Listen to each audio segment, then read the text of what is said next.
Hello and welcome, Dr. Sanchez and fellow students. My name is Kristin Deeds, and I will be discussing team leadership in virtual teams. So I have been in the banking industry for the last 8 years.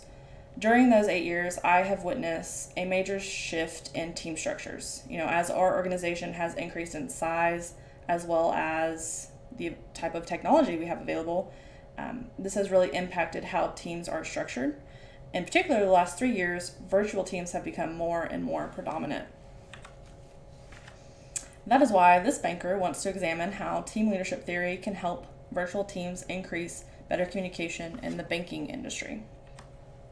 So this banker used peer-reviewed studies to provide evidence supporting team leadership and virtual teams. This banker used interviews and industry speeches to draw conclusions about the future of banking. So today, this banker will be discussing the future of the banking industry, the rise of virtual teams, and this will include the challenges around virtual teams, along with the challenges virtual teams face in the banking industry.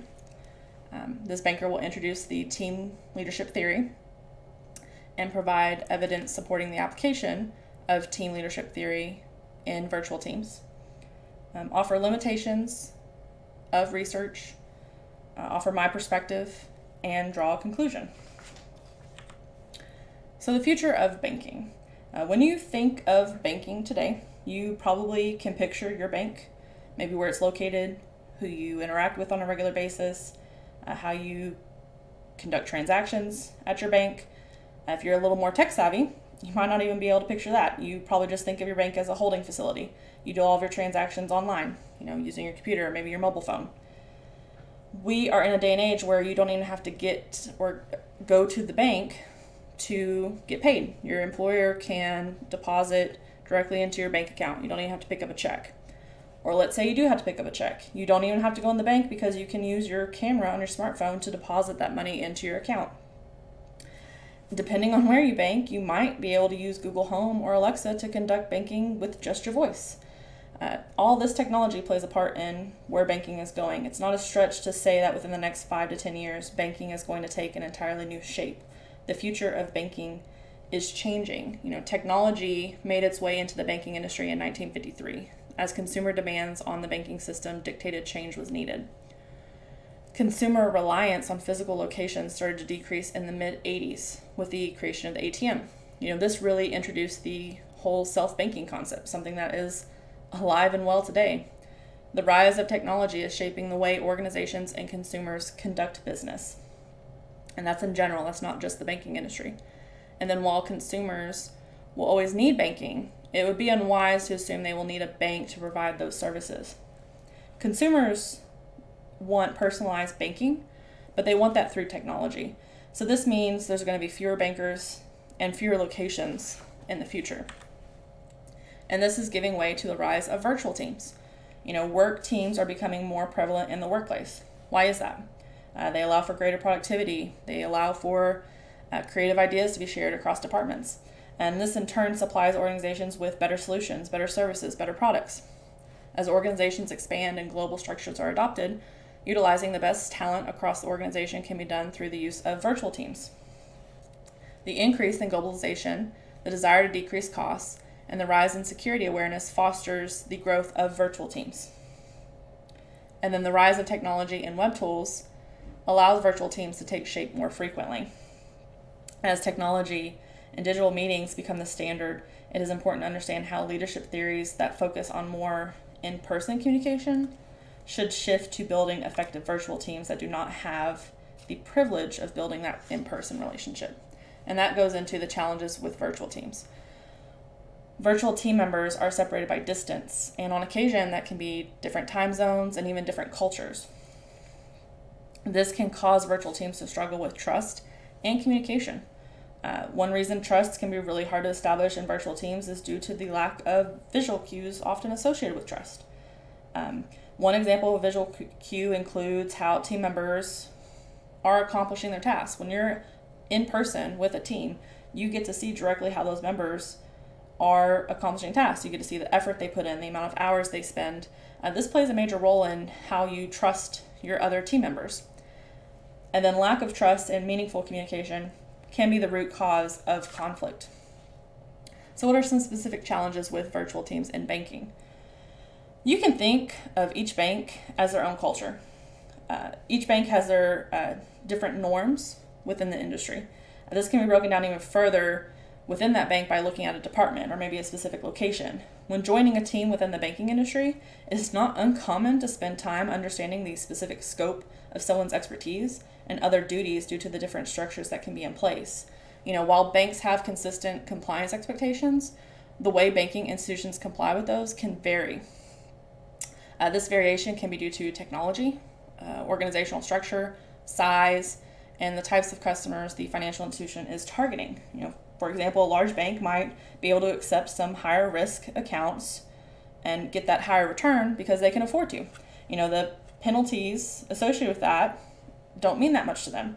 Whereas a smaller bank will really have to pay attention to the potential penalty of honoring those high risk relationships.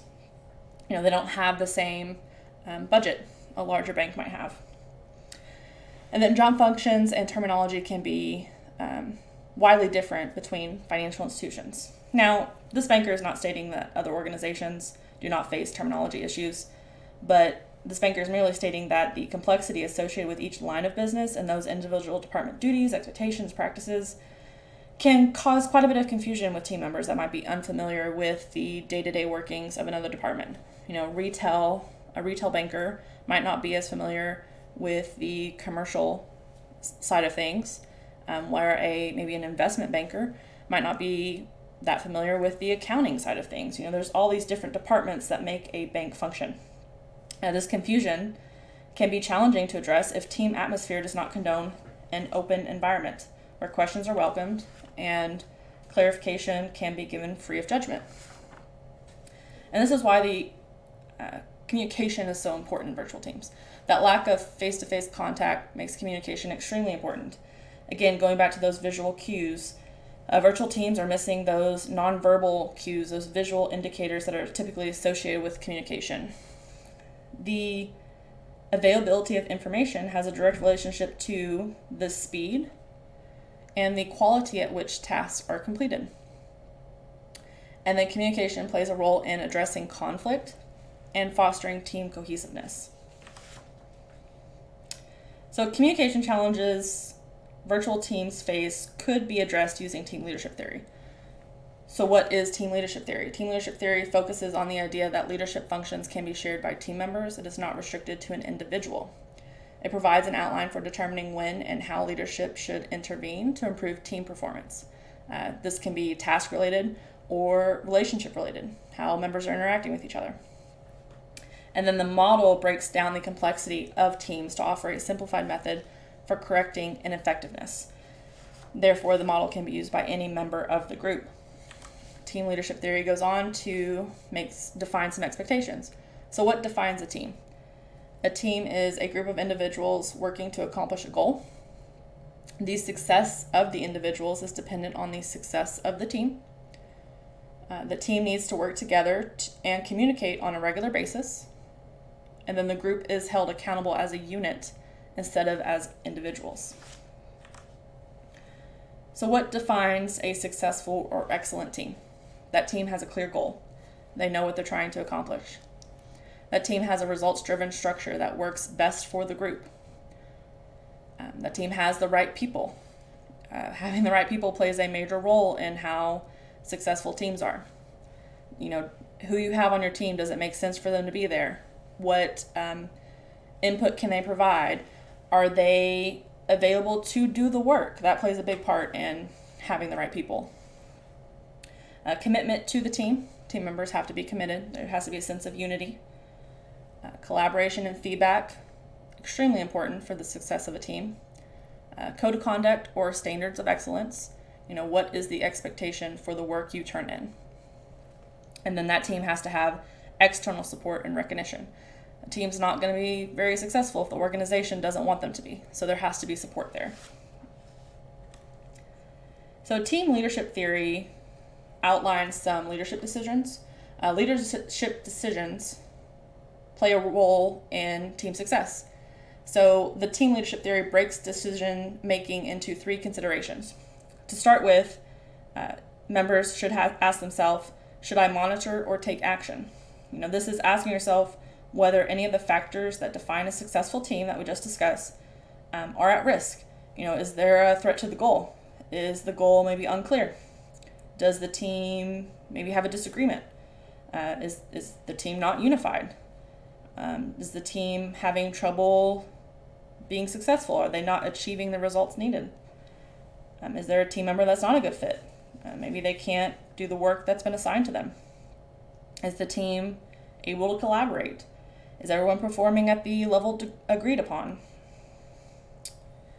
And then from there, depending on your answer, you'll move into the next question or consideration. Should I intervene to direct a task or mend a relationship? So a task is going to be anything related to getting the job done, making a decision, maybe addressing an obstacle, creating a plan of action, maybe achieving a project milestone. And then mend a relationship, those relationship needs might be, maintaining a positive team atmosphere.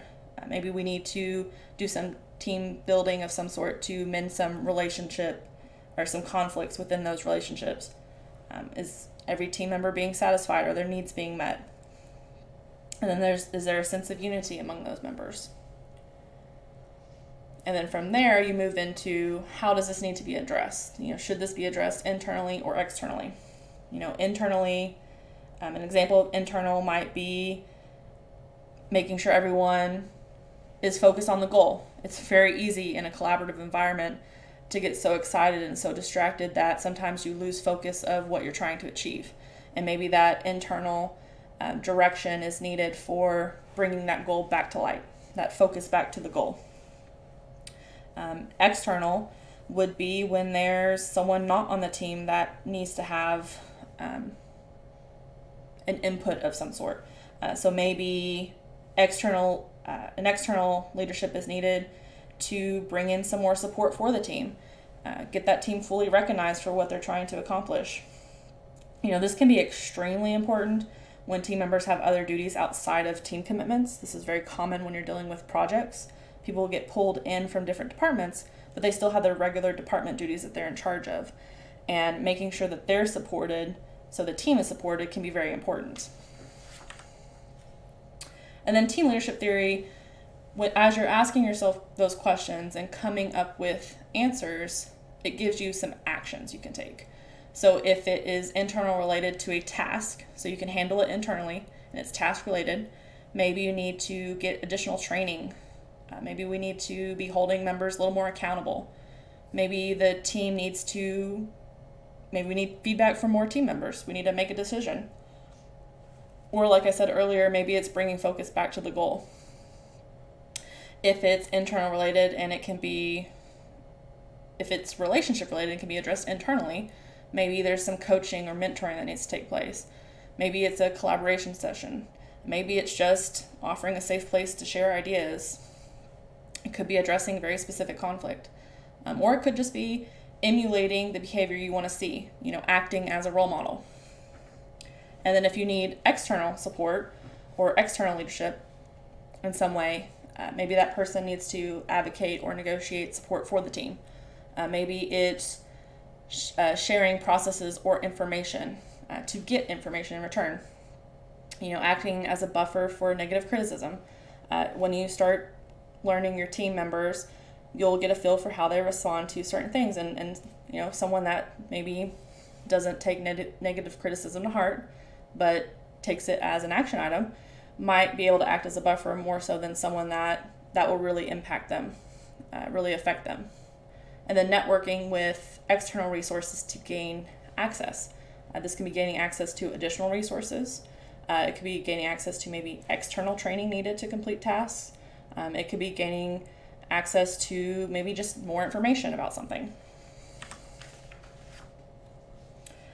So now let's look at some evidence that supports the application of team leadership in virtual teams. So Hotch and Kerensky examined the use of team leadership in their article, Leading Virtual Teams, Hierarchical Leadership, Structural Supports, and Shared Team Leadership. In their study, those authors note virtual teams would suffer from the use of traditional hierarchical leadership due to the lack of face-to-face contact. One well-established leadership theory relevant to hierarchy leadership is the widely supported transformational leadership. This form of leadership has been cited to have weaker relations for virtual teams. This goes back to that lack of face-to-face communication or face-to-face contact being the root cause. The authors validated in their research that this type of leadership loses its effectiveness with the higher level of virtuality within a team. So it worked well when maybe only one or two people were having to work remotely for a team. Most of them were in person. But it became extremely ineffective when all the team members were virtual. No one was in person. And they validated this in their research. Team leadership is supported due to the communication challenges that can take place with a formal leader. This goes back to the idea that communication flows freely between coworkers, maybe team members, than it necessarily does with leadership. It's less formal and more open in a team leadership atmosphere because you're all collaborating together, making decisions together. And then the author's research demonstrated the importance of support and recognition when using team leadership in virtual teams. This goes back to what makes a team successful. Hodge and Krinsky quantified the importance of support and team recognition. And then we can look at research done by Gupta, Hong, and Narajan in their article, A Longitudinal Examination of the Relationship Between Team Leadership and Performance. In their study, team members need to perceive themselves as part of the team in order to achieve success. The relationship between a team and the leadership can impact the evolution of a team, as well as its future performance. They specifically noted team relationship was more effective when team members might need to be swapped out or they might have to rotate for whatever reason. And then the authors concluded that team leadership has a direct impact on team cohesiveness. That goes back to what makes teams successful or excellent. It's that sense of unity, that commitment to the team. And then we can look at research done by Robert and Yu. Their article, Are You Satisfied Yet? Shared Leadership, Individual Trust, Anomaly, and Satisfaction in Virtual Teams, takes a dive into the overall satisfaction team members feel with the use of team leadership. So in general, team members are more satisfied with team experiences when members feel the team respects their values and contributions. And then team leadership is associated with better team performance as it facilitates this overall satisfaction. So what are some limitations with the research available? Probably biggest limitation is the banking industry trends. Banking trends vary depending on developing economies and technological advances made available to different cultures and societies. Depending on what's available, those banking trends can vary depending on where those banks are located. There is limited peer-reviewed publications documenting the future of banking. Therefore, subject matter experts and interviews are used to draw conclusions about the future of banking in this discussion. And then Gupta, Hong, and Narajan noted that conflict within the team using team leadership can lower performance ultimately. Something important to notate with their research was their limitation due to how they set up their research. So when they conducted their case studies, they made their team environments competitive, and they felt like this competitiveness might have increased the conflict noted. But it's important to note, because it plays a part in what Northhouse states, that team leadership theory fails to include methods for diagnosing and correcting weaknesses. The theory itself gives you some excellent examples for when and potentially where to address issues, but it doesn't necessarily give you the how.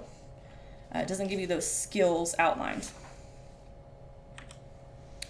So what is this banker's perspective? Communication, whether working within a virtual team or a normal department, is key for success.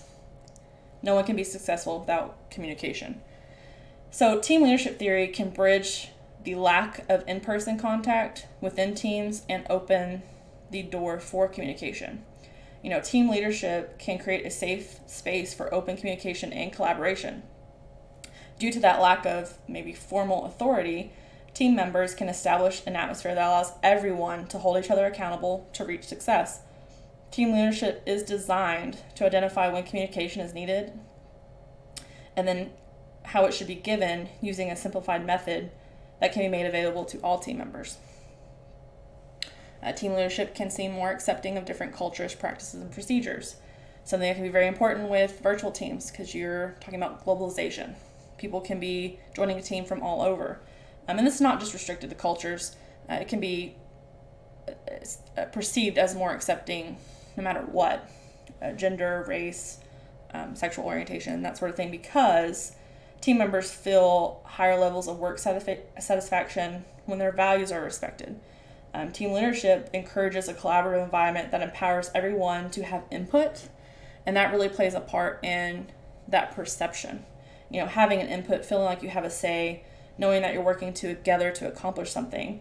It's not a my way or the highway approach to reaching a goal. Everyone is contributing to that goal. And then team leadership theory really goes against traditional organizational norms, and adjustment periods are to be expected. And this is why team leadership requires a strong framework. You have to have clear expectations. You really have to outline how you're going to make your team successful, and everyone has to agree on that in order for team leadership to be successful. And sometimes, especially when you're dealing with conflict, you have to come back to that framework and that structure that you put in place at the beginning. So what can we conclude? In conclusion, this banker would really like to see additional research around how team leadership can be adapted, specifically for cultures that anticipate or expect uneven distributions of power. Team leadership is all about everyone having input, and when you're dealing with specific cultures that are not used to that, they anticipate not having any power or maybe a lower level of power. Team leadership doesn't really give you an answer for that or how it can be adapted for those specific cultures. What could you do for team members that maybe are from a culture where this is the expectation and maybe they're a little hesitant to be part of the group? This also plays a part in team leadership needs additional development to include details that cover teams that do not have skilled leadership. So according to Northhouse, the team leadership theory assumes those participating in teams have the skills necessary to make the team run smoothly, to make the team run effectively. When those skills are not present, it can cause problem. In fact, Gupta, Hong, and Narajan validated this in their research. They notated that when team leadership, when those skills are not available within team leadership, it can negatively impact productivity. So that being said, once there is additional development and research conducted in these two areas, this banker believes further research or further care can be conducted when it comes to this leadership type within virtual teams, particularly in the banking industry. And then all-encompassing final thoughts that, the limitations with this theory and the development opportunities available for enhancing this theory makes it extremely important for people to realize each team is different and the type of leadership utilized is not always clear-cut. It's not black and white. The type of leadership used should always be reviewed and adapted when necessary. If something's not working, your team is in charge of reaching an organizational goal. Sometimes it requires you to take a step back and examine what's not working and changing, and that's extremely important. So this concludes my discussion on virtual teams and how they play a part, or how team leadership plays a part in virtual teams. I want to thank all of you for joining me today. Dr. Sanchez and fellow students, I just want to let you know this has been a wonderful semester, and I wish all of you the best in your future endeavors. Again, my name is Kristin Deeds, and thank you for joining me today.